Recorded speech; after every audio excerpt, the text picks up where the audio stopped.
graduates mula sa University of Santo Tomas. Marami na ang mga nananawagan, mga law school, esteemed universities, pinaunahan ng Ateneo at ng UST, at ngayon ng UP Law at lahat ng mga law school sa ating bansa. Maging ang simbahang Katolika, mula kay Bishop Soc Villegas at ngayon si Cardinal Ambo David. Umpisahan na ang impeachment trial. Ano pa ba ang hinihintay ng ating mga senador?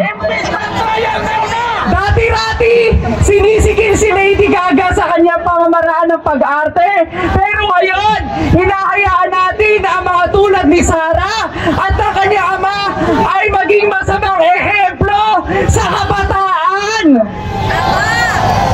Papayag ba tayo na ang ating vice-presidente nagmumura sa TV?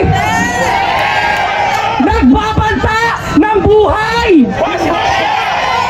Bilang mga kabataan at bilang Kristiyano, hindi dapat natin hinahayaan na ang ating institusyon ay binababoy ng mga bastos ang bibig at mapagbanta ang karakter.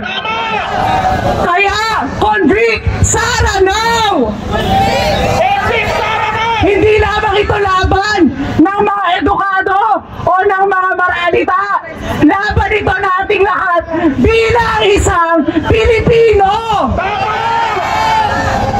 Ginagamit ng mga senador ang batas para sa convenience nila at hindi sa kapakanan ng taong bayan.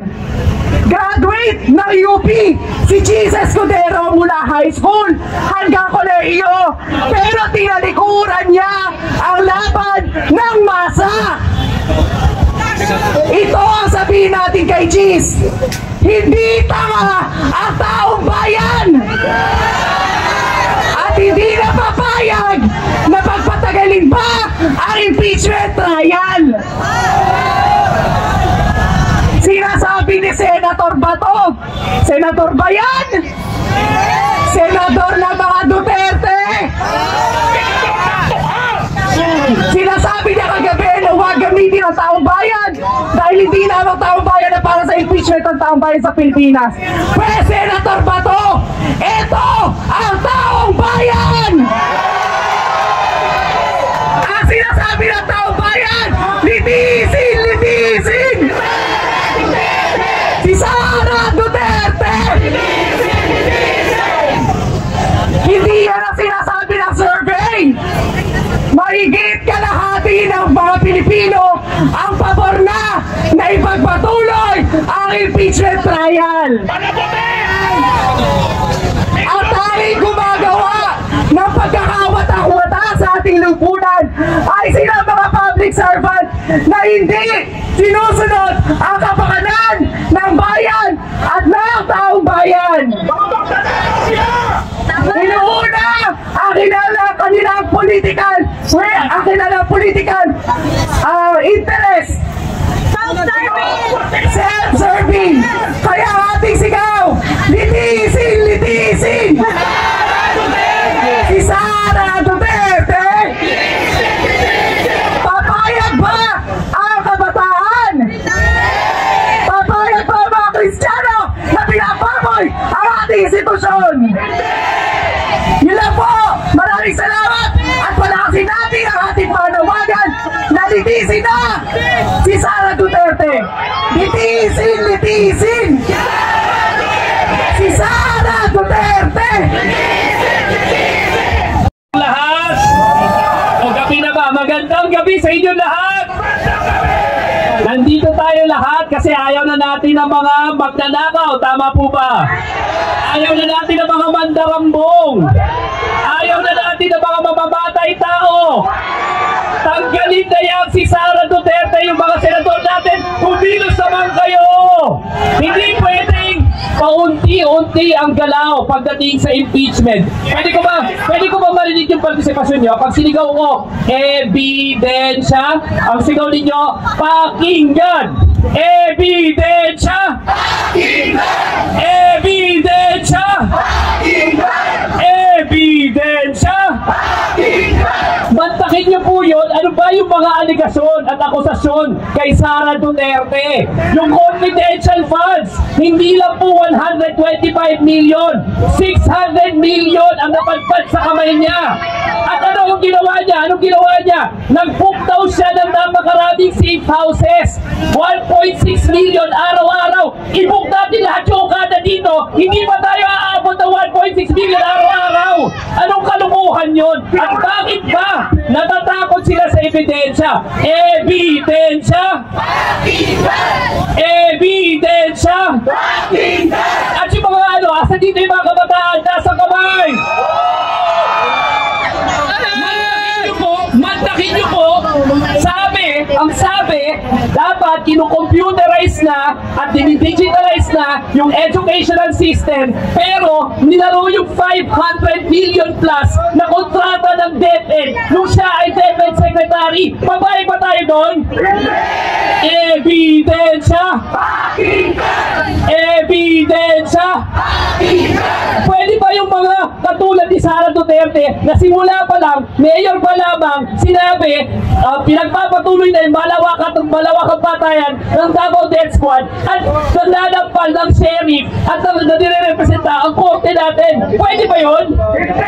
Ang bigado pa naman, bastos na, balasupas na, walang respeto sa mga institusyon. Ebidensya! Ebidensya!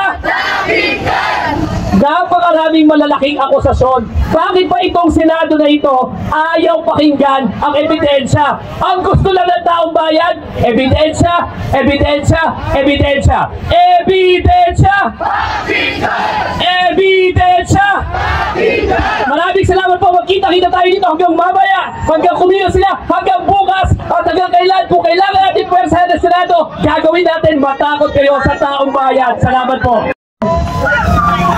Ayan, ngayon, alam ko na marami sa atin ang paguhan. Paguhan sa larangan na pagrarally, paguhan dito sa pagtatak sa lansangan.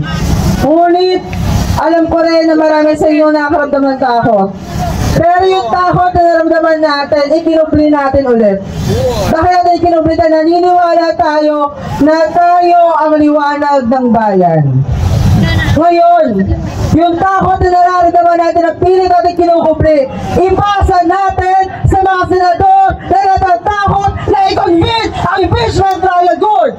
Sila dapat ang natatakot at hindi tayo. Kaya naman, sa aking tula na muling babanggitin, tinatalakay dito ang takot at ang liwanag ng bayan. Nakakatakot ang multo. Pero mas nakakatakot ang siyang gumagawa ng multo. Multo ng inustisya, iyak ng mga kawawa. Nakakatakot ang katahimikan, katahimikang bunga ng katakutan. Dahil ang ating kaligtasan ay walang kasiguraduhan. Nanginginig ako.